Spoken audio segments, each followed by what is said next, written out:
कहा जाता है कि रटंत विद्या घटंत बुद्धि। इसलिए जब भी हम कभी रट करके भाषण जब बोलते हैं और बीच में एक लाइन एक शब्द को ही भूल जाते हैं तो वहीं पे गाड़ियाँ अटक जाती है, ऐसा लगता है कि प्रोजेक्टर का लाइन कट गया, बड़ा बुरा लगता है। इसलिए आज की वीडियो हम जानें कि बिना रटे हुए हम भाषण को कैसे बोल सकते हैं, कोई भी अवसर हो।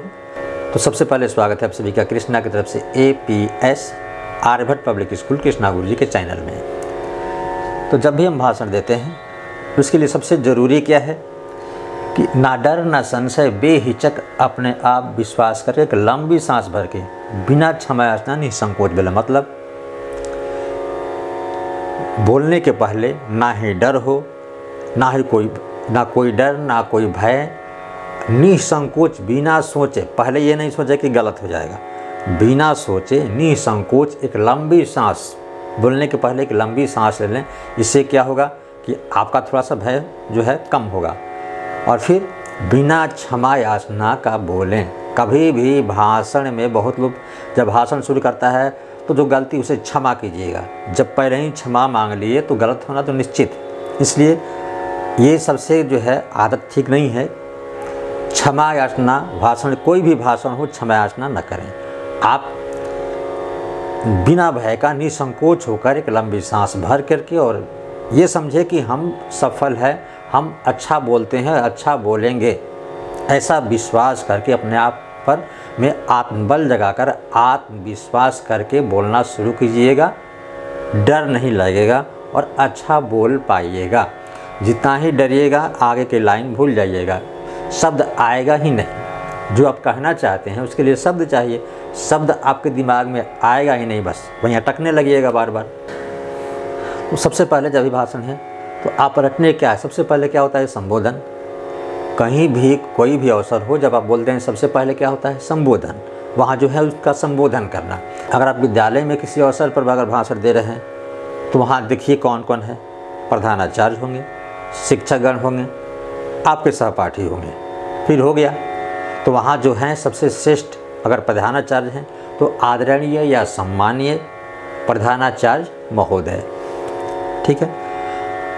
अगर कोई स्त्री वर्ग से है, अगर कोई मैडम है तो फिर महोदया ना, आदरणीय या सम्मानीय महोदया। ऐसा नहीं कि अगर कोई पुरुष भी है तो महोदया बोल दिए, अगर कोई स्त्री है, अगर प्रधानाचार्य वहाँ जो है प्रधानाचार्य के पद पर जो हैं, अगर कोई महिला है तो महोदय बोल दिए। ये ध्यान में रखना पड़ेगा कौन है। तो सबसे पहले वहाँ के जो प्रमुख है प्रधानाचार्य महोदय, उसके बाद शिक्षकगण और मेरे प्यारे सहपाठियों। ये हो गया आपका संबोधन। हाँ, अगर कहीं वैसी जगह भाषण देते हैं जहाँ आपके मुख्य अतिथि हैं तो फिर सबसे पहले कहना पड़ेगा आदरणीय मुख्य अतिथि महोदय, फिर वहीं महोदय या महोदया। उसके बाद जो वहाँ हो एक सिलसिलेवार ढंग से सबसे जो उच्च पद पर हो, ऊंचे ओहदे पर हो, वहाँ से शुरू करना है और फिर वहाँ जो है सबको जो है संबोधन करना है। अब ये संबोधन आपको बोल बोल कर अभ्यास करना पड़ेगा अपने मन से ही कि कौन कौन वहाँ होंगे जहाँ आप बोलने जा रहे हैं। एक संबोधन जो है अपने दिमाग में बैठा लेना पड़ेगा। और दूसरी बात आती है कि अगर आप 15 अगस्त के अवसर पर बोलते हैं तो सबसे पहले जब भी आप संबोधन करें, संबोधन के बाद तुरंत ही सबसे पहले जो है वीर शहीदों को आप याद करें, नमन करें। तो सबसे पहले उन वीरों को हम श्रद्धा सुमन समर्पित करते हैं। उसके बाद जो है आप क्यों और कैसे, इस पर आ जाइए। ये दिमाग में बैठाइए कि कोई भी अवसर हो क्यों मनाया जाता है और कैसे मनाया जाता है। जैसे 15 अगस्त क्यों मनाया जाता है। 15 अगस्त को जो स्वतंत्रता दिवस कहते हैं तो स्वतंत्रता दिवस क्यों मनाया जाता है, ये प्रश्न आपके दिमाग में रहेगा। तो इस प्रश्न का उत्तर आप जो है दिमाग बैठा लीजिए कि क्यों मनाया जाता है। हमें इस दिन आज़ादी मिली थी इसलिए मनाया जाता है ना, अंग्रेज़ों की गुलामी से इस दिन जो है हमें आज़ादी मिली थी इसलिए जो है स्वतंत्रता दिवस मनाते हैं। अब इसे राष्ट्रीय त्यौहार क्यों कहा जाता है, ये प्रश्न हो जाएगा। फिर उसका उत्तर भी आप उसमें डाल दीजिए कि राष्ट्रीय त्यौहार, जो पूरा राष्ट्र जिस त्यौहार को मनाता है वो राष्ट्रीय त्यौहार है। तो क्यों मनाया जाता है, क्योंकि इस दिन हमें आज़ादी मिली थी, इसे राष्ट्रीय त्यौहार कहते हैं। क्योंकि पूरा राष्ट्र इस त्यौहार को मनाता है। उसके बाद कैसे मनाते हैं आप देखते हैं, वहाँ जब भी मनाया जाता है हर साल देखते हैं कैसे मनाया जाता है ना। सब लोग इकट्ठे होते हैं, फिर जो परेड होता है, फिर झंडा जो तैयार किया जाता है, फूलों से सजाया जाता है, चारों तरफ झंडे लगाए जाते हैं। ये सारी बातें आप जो है आप आसानी से बोल सकते हैं।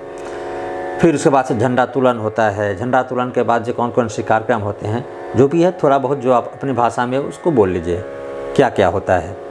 उसके बाद अगर कोई आप इतिहास से जो वीर शहीद हैं उनकी कोई घटना आपको याद है, अगर पढ़े हुए हैं तो उसको बोल सकते हैं। या फिर झंडे के बारे में बोलिए कि हमारा तिरंगा झंडा जो है सबसे अजूबा है, सबसे विशेष है, क्योंकि इसमें जो 3 रंग है, केसरिया, सफ़ेद और हरा।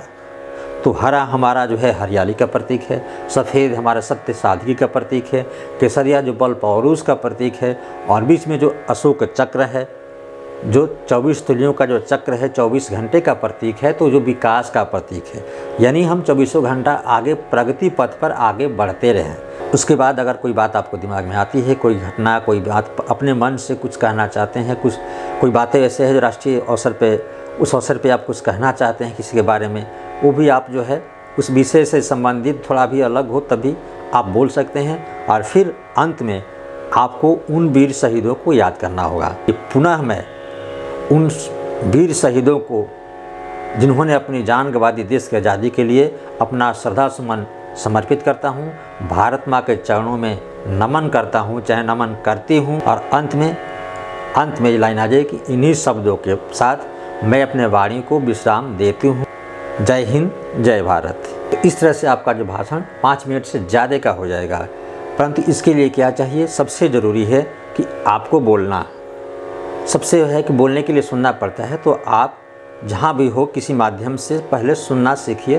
तो सुनिएगा तो आसानी से आपका शब्द भंडार बढ़ेगा, तो उससे आप बोल पाइएगा।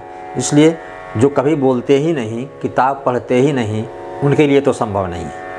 अंत में हम यही कहें कि जब भी किसी विषय पर आपको भाषण देना है, बोलना है, तो उसके बारे में पहले जानकारी कर लीजिए, पढ़ लीजिए किताब के माध्यम से या किसी माध्यम से, पहले उसके बारे में जानकारी हासिल कर लीजिए। फिर आप इस ढंग से सिलसिलेवार करके बोल करके अपने मन में एक इस तरह से अभ्यास कर लीजिए। उसके बाद आसानी से आप बोल पाइएगा, कोई भी दिक्कत नहीं आएगी। तो वीडियो देखने के लिए धन्यवाद। छोटे हैं तो प्यार और आशीर्वाद।